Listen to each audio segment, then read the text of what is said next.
I spent 25 years taking care of my husband Tom after his car accident left him bedridden. I fed him every meal, changed his clothes, gave him his medicine, and never complained once. I thought I was being a good wife. Until that Tuesday morning when I heard him talking to his physical therapist, saying, "Martha's just an unpaid maid. She'll never leave because she's too old and too scared." That's when I knew I had been living a lie for 25 years. Before we start, let me know in the comments where you're watching from. Granny's voice loves hearing from all over the world. And if you like these real stories, don't forget to subscribe. I was folding his clean shirts in the bedroom when I heard voices from the living room. Tom was having his weekly therapy session with Jake, a young man who came to help with his exercises. I was about to bring them some fresh lemonade when I heard Tom's voice get louder. "You know what the funny thing is?" Tom said with a laugh. "Martha thinks we're some kind of team. Like we're in this together or something." I stopped walking. My hands were still holding the glass pitcher, but I couldn't move. "She runs around here like my personal nurse," Tom continued. "Wakes up at 5 a.m. to make my breakfast exactly how I like it. Cuts my food into tiny pieces. Even helps me shower. It's like having a slave, but she does it all for free." Jake laughed uncomfortably. "Well, she seems to really care about you, Mr. Peterson." "Care?" Tom snorted. "She's trapped. Where's she gonna go at 67? She's got no money of her own, no job skills, no friends. I made sure of that over the years. She's too old and too scared to start over. So she'll keep being my little servant until one of us dies." The lemonade pitcher slipped from my hands and crashed to the floor. The sound echoed through the house like a gunshot. I stood there in the puddle of sticky liquid and broken glass, feeling like my whole world had just shattered too. "Martha," Tom called out. "You okay in there?" I couldn't answer. My voice was stuck in my throat. That night, I lay in bed staring at the ceiling while Tom slept beside me. His words kept playing in my head like a broken record. "She's just an unpaid maid. Too old and too scared." I made sure of that. I thought about all the times over the years when I wanted to take a painting class at the community center, but Tom said he needed me at home. When my sister invited me to visit her in Florida, but Tom said his condition was too serious for me to leave. When I wanted to get a part-time job at the library, but Tom said I had enough work taking care of him. I had given up everything for this man. My hobbies, my friendships, my dreams. And he saw me as nothing more than unpaid help. The next morning I made Tom's breakfast like always.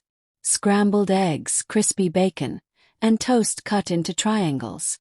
I brought it to him on his favorite blue tray and watched him eat. He didn't say thank you. He never did. "The eggs are a little cold," he complained. "And this orange juice tastes funny. Did you shake it?" "Yes, Tom," I said quietly. "Well, shake it better next time. You know I don't like pulp." I nodded and took the empty tray back to the kitchen. As I washed the dishes, I looked out the window at Mrs. Chen next door. She was planting flowers in her garden, humming to herself. She looked so happy and free. That's when I realized something. I hadn't hummed in years. I started paying attention to things I had ignored for so long. Like how Tom never asked about my day or how I was feeling. How he talked to me like I was his employee, not his wife. How he expected me to drop everything whenever he called my name. "Martha, come here," he would shout from the living room. I would run to him, thinking it was an emergency. But he just wanted me to change the TV channel or fluff his pillow or bring him a snack. "Martha, where's my magazine? Martha, this blanket is too hot. Martha, I'm bored. Come sit with me." I was like a dog running whenever he called. And I was tired of it. One afternoon I was cleaning out the closet when I found an old photo album. It was from before Tom's accident, when we were younger. I flipped through the pages and saw pictures of us at the beach, at parties, on vacation. In every single photo I was smiling and laughing. I looked so alive. But when I looked in the mirror now, I saw a tired old woman with sad eyes. What had happened to that happy person in the photos? I kept looking through the album and found a picture of myself at my 40th birthday party. I was wearing a red dress and holding a cake with candles. Tom was standing beside me, but he wasn't looking at me. He was looking at the camera, posing for the picture. That's when I realized something else. Even before his accident, Tom had always been selfish. I started thinking about our marriage before the accident. How Tom always chose what movie we watched, what restaurant we went to, where we went on vacation. He made all the decisions and I just went along with them. I thought I was being a good wife by not arguing. But really, I was already being his servant. The accident just made it worse. I remembered how excited I was when we first got married. I had dreams of traveling the world, maybe writing a book, learning to paint. But Tom always had other plans. He wanted to buy a bigger house, a fancier car, a boat. My dreams didn't matter to him. And now, 25 years later, I was still putting his wants before my needs. Still making myself small so he could feel big. The next week, something happened that changed everything. Tom's nephew Kevin came to visit. He was a nice young man who always treated me with respect. While Tom was taking his afternoon nap, Kevin and I sat in the kitchen drinking coffee. "Aunt Martha," he said, "I wanted to thank you for everything you do for Uncle Tom. Taking care of someone who can't walk must be really hard." I smiled sadly. "It's what wives do, Kevin." "But what about you?" he asked. "What makes you happy?" The question caught me off guard. I couldn't remember the last time someone had asked me that. I don't know," I admitted. Kevin looked concerned. "When was the last time you did something just for yourself?" I thought about it, but I couldn't remember. Every day was about Tom's needs, Tom's schedule, Tom's comfort. That night I couldn't sleep. Kevin's question kept bothering me. What made me happy? I used to love reading mystery novels, but I hadn't read a book in years. I used to enjoy cooking new recipes, but Tom only wanted the same bland foods. I used to love taking long walks in the park, but Tom needed me to be available at all times. I had forgotten who I was before I became Tom's caregiver. I had lost myself completely. The next morning I made a decision. I was going to start doing small things for myself again. Not big things that would upset Tom, just little things that would make me feel human again. I started by buying myself a new book. Then I began taking short walks while Tom napped. I even called my sister in Florida, something I hadn't done in months. But Tom noticed the changes right away. He didn't like them. "Where were you this morning?" he demanded when I came back from my walk. "I went for a walk around the block," I said. "I called for you 3 times. What if I had fallen? What if I needed help?" "Tom, you were sleeping. And Mrs. Chen was in her yard. She would have heard you if you called." His face turned red. "I don't care about Mrs. Chen. I care about you being here when I need you." That's when I realized something. Tom wasn't just my husband. He was my prison guard. And I had been letting him lock me up for 25 years. The final straw came on a Thursday morning. I was getting ready to go to the grocery store when Tom called me into the bedroom. "I need you to give me a bath," he said. "Tom, you had a bath yesterday. And the home health aide is coming this afternoon. She can help you." "I don't want her help. I want your help. Right now." I took a deep breath. "Tom, I need to go to the store. We're out of your medicine." "The medicine can wait. I want a bath now." Something inside me snapped. I was tired of being ordered around like a servant. I was tired of being treated like my time didn't matter. I was tired of living for someone who saw me as nothing more than a slave. "No," I said quietly.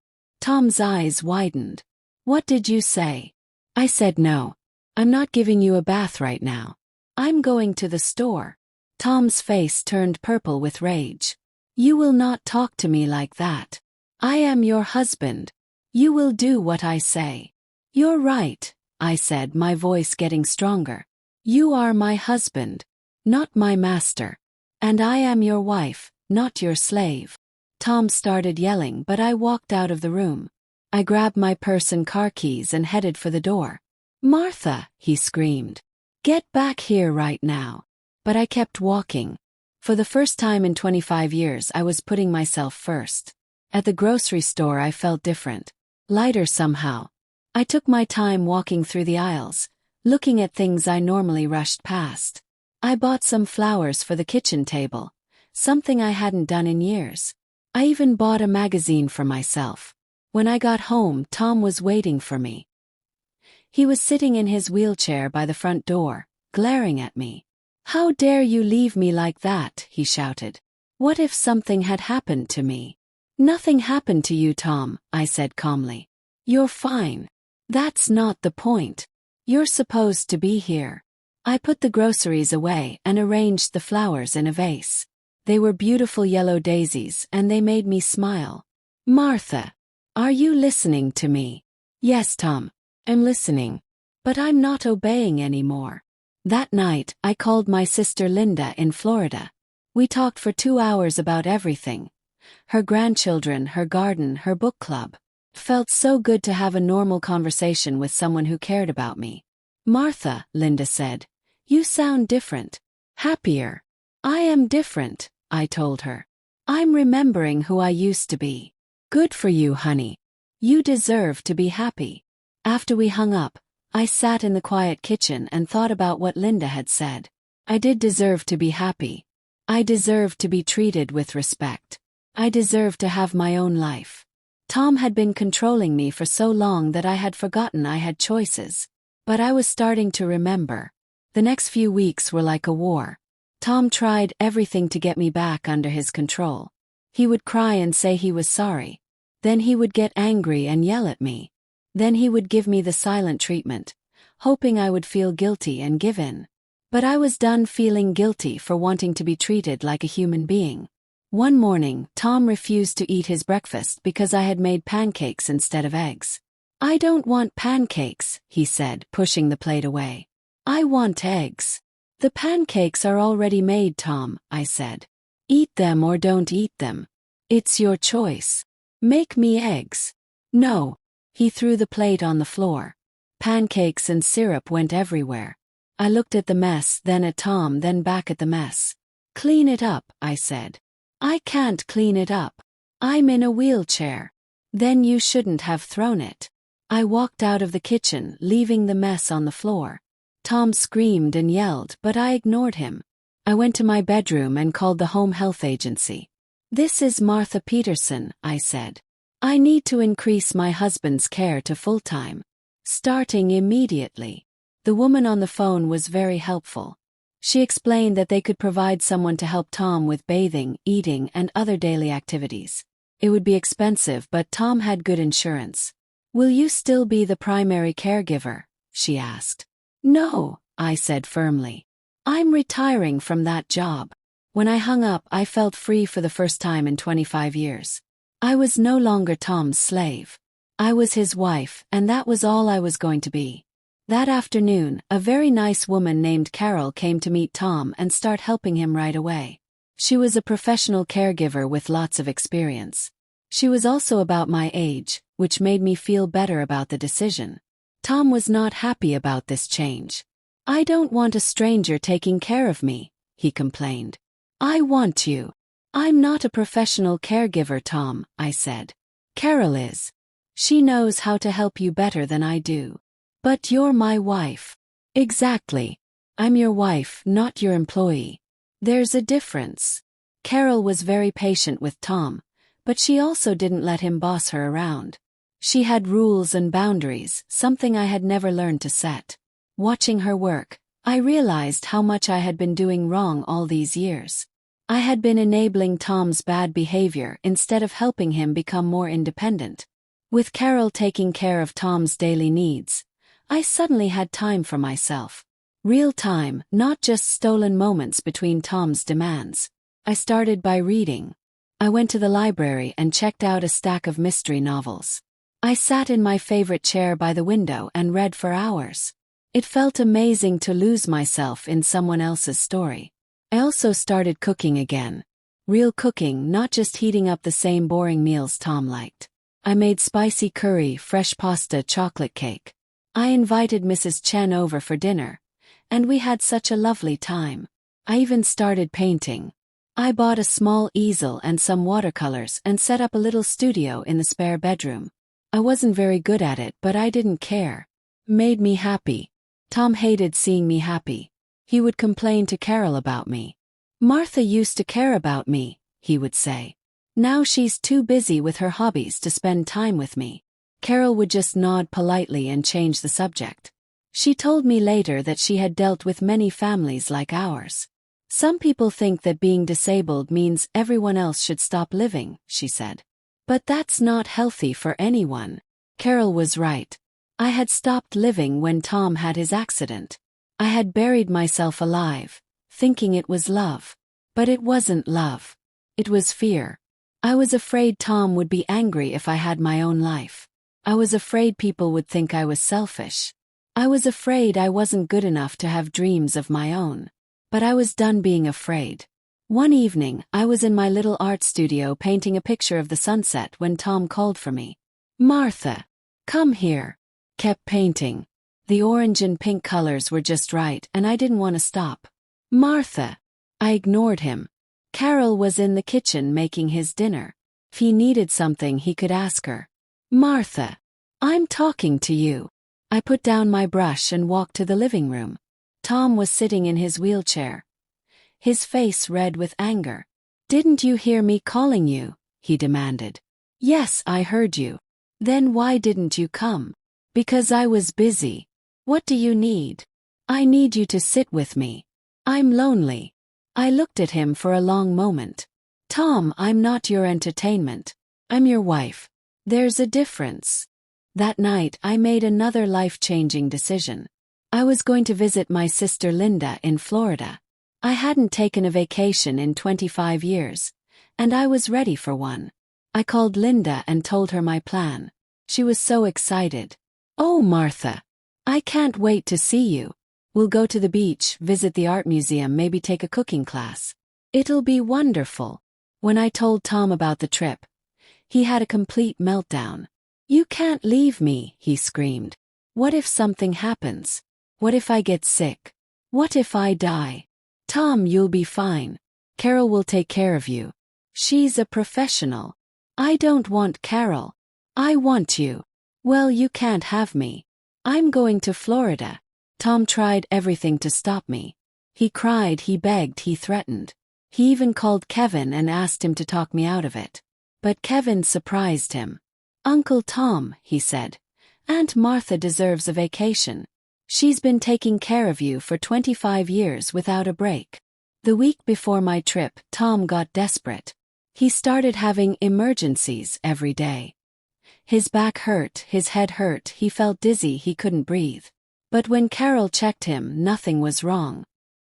He's trying to manipulate you, Carol said quietly. Some patients do this when they're afraid of losing control. She was right. Tom was trying to scare me into staying home. But I wasn't falling for it anymore. The night before my flight, Tom tried one last time to stop me. Martha, he said, using his sweet voice. I'm sorry for everything. I know I haven't been the best husband. But I love you.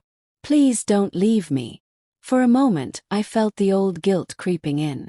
But then I remembered his words to Jake. She's just a slave in disguise. I'm not leaving you, Tom, I said. I'm just taking a vacation. I'll be back in a week. But what if you decide you like it better there?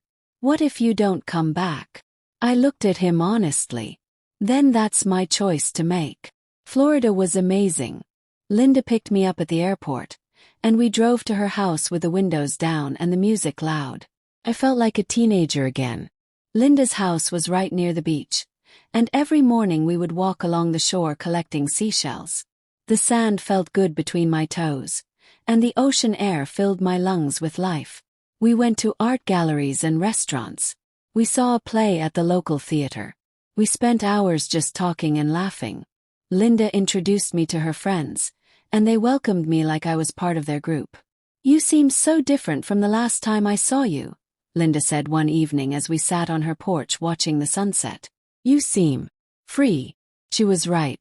I felt free for the first time in decades. Free to sleep in, free to eat what I wanted, free to talk about something other than Tom's medical problems.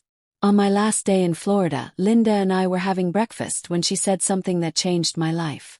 "Martha, I have a confession to make. I've been worried about you for years. Every time we talked on the phone, you sounded so tired and sad. I wanted to help, but I didn't know how." I put down my coffee cup. "What do you mean?" "I mean, honey, you've been more like Tom's nurse than his wife. That's not healthy for either of you."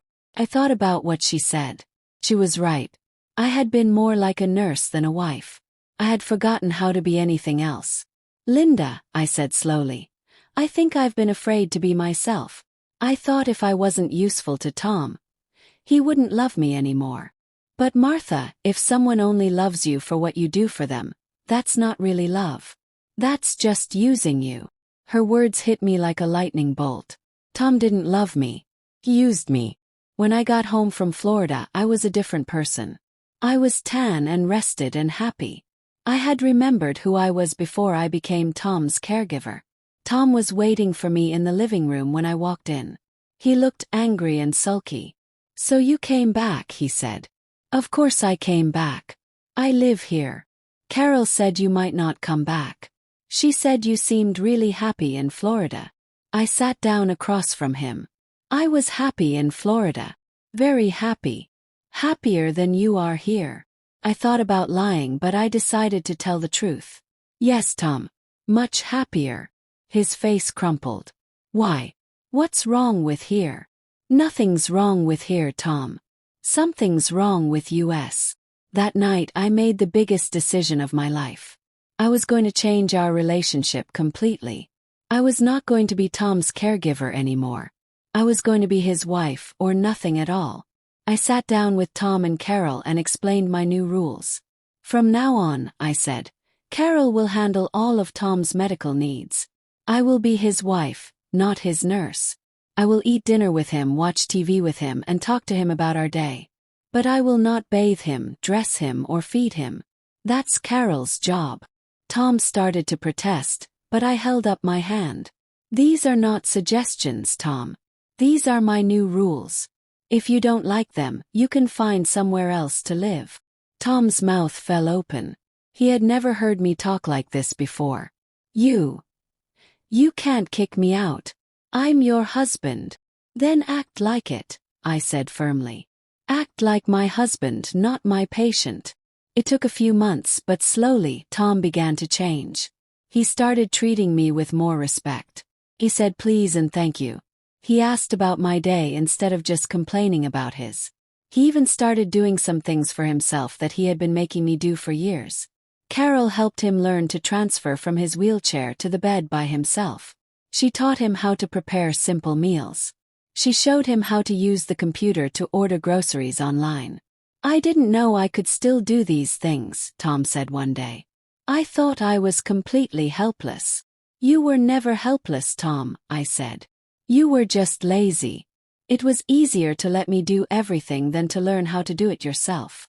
It was a hard truth, but it was the truth. Tom had been using his disability as an excuse to avoid taking responsibility for his own life. One evening, about 6 months after I came back from Florida, Tom asked me to sit with him on the porch. It was a beautiful spring evening, and the flowers in our garden were blooming. "Martha," he said quietly, "I owe you an apology. A big one."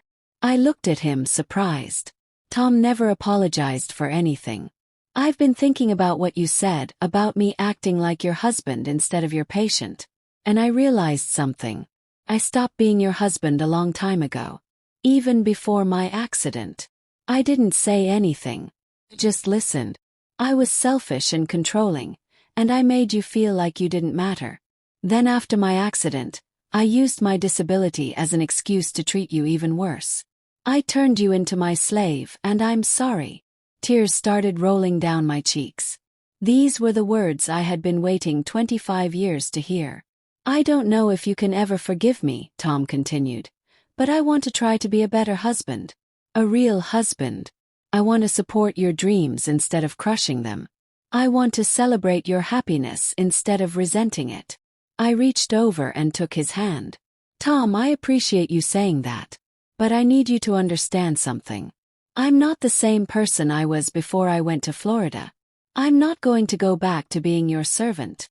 I know, he said. And I don't want you to. I want a wife, not a servant. I want a partner, not a slave. Then we need to learn how to be married all over again, I said. Like we're starting fresh. Tom nodded. I'd like that. If you're willing to try. I squeezed his hand. I'm willing to try. But Tom, if you ever call me a slave again, even as a joke, I will pack my bags and move to Florida. Do you understand? Yes, he said quietly. I understand.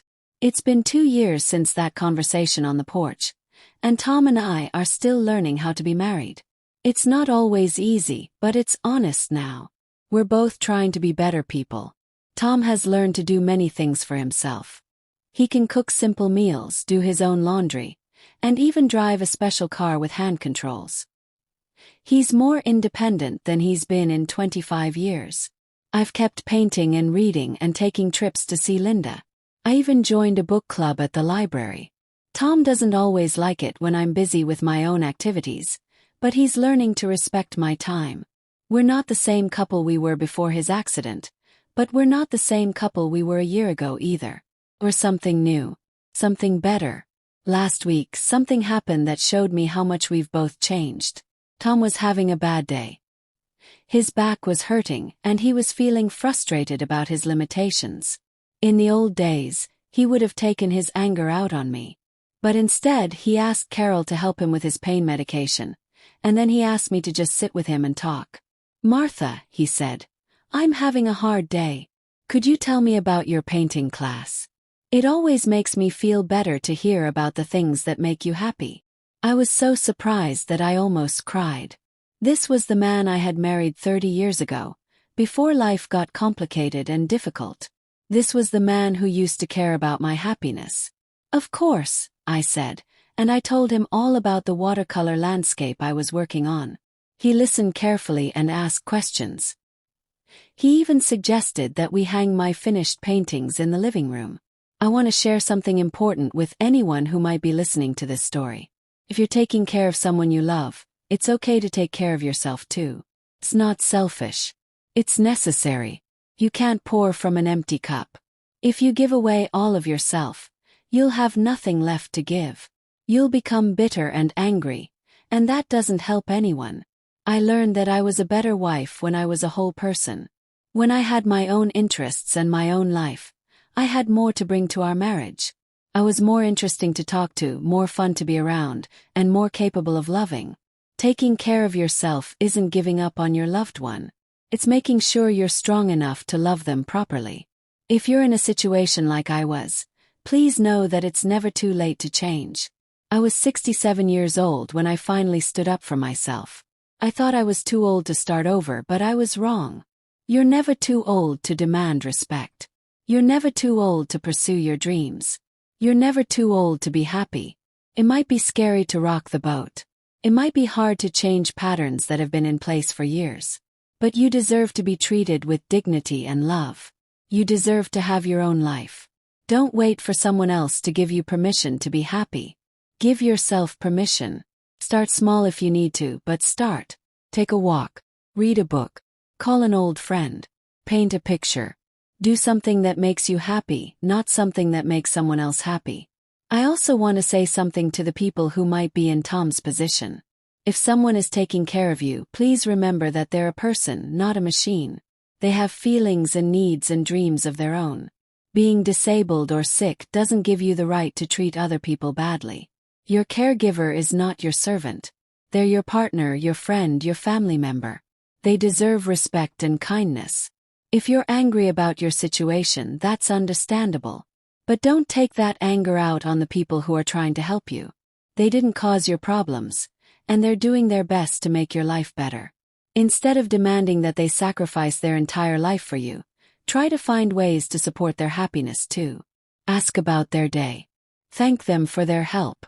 Encourage them to pursue their own interests. You'll be surprised how much better your relationship becomes when you treat your caregiver like a human being instead of a servant. Looking back, I realize that I enabled Tom's bad behavior for years. Every time he was rude to me, I made excuses for him. Every time he demanded too much, I gave in. Every time he tried to control me, I let him. I thought I was being loving and supportive. But really, I was teaching him that it was okay to treat me badly. I was showing him that I didn't value myself, so why should he value me? It took me 25 years to learn that love doesn't mean accepting abuse. Love means having enough respect for yourself and your partner to demand healthy boundaries. Real love lifts both people up. It doesn't tear one person down to make the other feel better. It doesn't require one person to disappear so the other can shine. If someone truly loves you, they want you to be happy and fulfilled. They don't want you to sacrifice your entire identity for them. These days, Tom and I have a much more balanced relationship. We both give and take. We both support each other's dreams and goals. We both contribute to our marriage in different ways. Tom may not be able to walk, but he can still be a good husband. He listens to me when I talk. He encourages my hobbies. He says thank you when I do things for him. He asks for my opinion about important decisions. I still help him with some things, but I'm not his only source of support. He has Carol for his medical needs, and he has learned to do many things independently. He's not helpless anymore. This is what a real marriage looks like. Two people who choose to be together, not because one person is trapped or desperate, but because they genuinely enjoy each other's company. We're partners now, not master and servant. We're equals, not caregiver and patient. I want to end this story by talking about the moment that changed everything. The moment when Tom called me a slave in disguise. At first, I was devastated. I felt like my whole world had collapsed. But now I'm grateful for that moment. It was the wake-up call I needed. Sometimes the most painful truths are also the most liberating. Hearing Tom's real opinion of me was crushing, but it also set me free. It showed me that I had been living a lie for 25 years. I had been pretending that our relationship was built on love and mutual respect. But it was really built on fear and control. I was afraid to stand up for myself. And Tom was controlling me through guilt and manipulation. Once I saw the truth clearly, I couldn't unsee it. I couldn't go back to pretending that everything was okay. Thanks for watching. Subscribe to Granny's Voice.